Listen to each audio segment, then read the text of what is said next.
क्या आपने सुना है उड़ने वाली गिलहरी के बारे में? जी हाँ, उत्तराखंड के रामनगर के जंगलों में 12 साल बाद फिर दिखी दुर्लभ Indian joint flying squirrel. One विभाग ने सुरक्षित रेस्क्यू कर इसे संरक्षण के लिए अपने कब्जे में लिया है। आखिर क्यों खास है यह अनोखी गिलहरी, देखिए हमारी यह रिपोर्ट। क्या आपने कभी ऐसी गिलहरी देखी है जो उड़ती हुई नजर आती है? उत्तराखंड के कॉर्बेट से सटे रामनगर वन क्षेत्र में 12 साल बाद एक बार फिर दुर्लभ इंडियन जॉइंट फ्लाइंग स्क्वायरल दिखाई दी है। यह अनोखी रात्रिचर गिलहरी ग्रामीण के घर पहुंच गई, जिसके बाद वन विभाग की टीम ने सफलतापूर्वक इसका रेस्क्यू किया। विशेषज्ञ इसे क्षेत्र की जैव विविधता के लिए बेहद सकारात्मक संकेत मान रहे हैं। रामनगर वन प्रभाग के कोसी रेंज अंतर्गत टेढ़ा गांव में शुक्रवार को उस समय लोगों की भीड़ जुट गई जब एक बड़े आकार की दुर्लभ गिलहरी एक ग्रामीण के घर में दिखाई दी। आपको बता दें कि पहली नजर में ये सामान्य गिलहरी से बिल्कुल अलग लगी, जिससे ग्रामीण हैरान रह गए। सूचना मिलते ही वन विभाग के रेस्क्यू एक्सपर्ट आशीष कश्यप और राजेश कश्यप मौके पर पहुंचे और सावधानी पूर्वक इस दुर्लभ जीव का सफल रेस्क्यू किया। जांच के दौरान वनकर्मियों ने पुष्टि की कि ये इंडियन जॉइंट फ्लाइंग स्क्वायरल है, जिसे उड़ने वाली गिलहरी भी कहा जाता है। हालांकि ये पक्षियों की तरह उड़ती नहीं, बल्कि अपने आगे और पीछे के पैरों के बीच मौजूद पैटागियम नामक त्वचा की झिल्ली की मदद से एक पेड़ से दूसरे पेड़ तक लगभग 60 से 80 मीटर तक हवा में ग्लाइड करती है। यही इसकी सबसे अनोखी विशेषता है। वन विभाग के अनुसार रामनगर क्षेत्र में इस दुर्लभ प्रजाति की आखिरी रिकॉर्डिंग साल 2014 में ढिकुली गर्जिया वन क्षेत्र में हुई थी।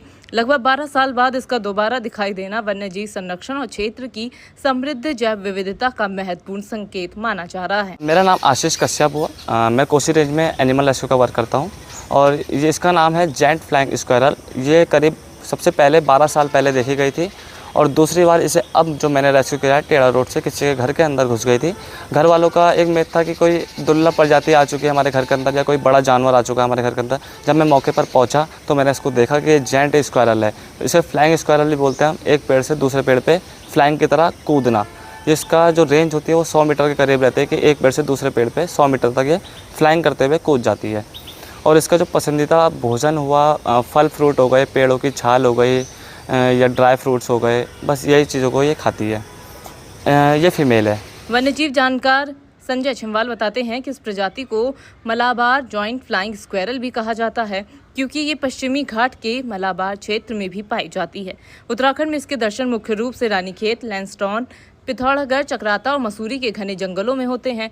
रामनगर और कॉर्बेट की शिवालिक तलहटी में इसका दोबारा मिलना बेहद दुर्लभ और उत्साहजनक घटना है। देखिए, जो उड़ने वाली गिलहरी है वो बहुत कम देखी जाती है, क्योंकि ये स्वभाव से रात्रिचर होती है और इसकी उपस्थिति कहीं ना कहीं ये दर्शाती है कि जो कॉर्बेट या उसके आसपास का क्षेत्र है वो जंगली जीवों के मामले में बहुत धनी है। और इसका जो उड़ने वाला जो इसका नाम है वो बेसिकली उड़ती नहीं है। इसके अगले और पिछले पैरों में एक स्किन फोल्ड होता है, जिसको ये ऊपर पेड़ों पर जाकर एक खोल देती है और एक तरह से ग्लाइड करती है। उप प्रभागीय वनाधिकारी अंकित बडोला ने बताया कि पूरी तरह रात्रिचर प्रजाति है और दिन के समय कम ही दिखाई देती है। रेस्क्यू के बाद फ्लाइंग स्क्वायरल का स्वास्थ्य परीक्षण किया गया और जल्द ही इसे सुरक्षित प्राकृतिक आवास में छोड़ दिया जाएगा। साथ ही इस रिकॉर्ड को विभागीय दस्तावेजों में भी दर्ज किया जाएगा। विशेषज्ञों का मानना है कि इस दुर्लभ गिलहरी की वापसी इस बात का संकेत है कि रामनगर के जंगल आज भी कई अनमोल और कम दिखाई देने वाले वन्य जीवों के लिए सुरक्षित आवास बने हुए हैं। ये घटना संरक्षण प्रयासों की सफलता और प्रकृति की समृद्ध विरासत का एक प्रेरक उदाहरण है।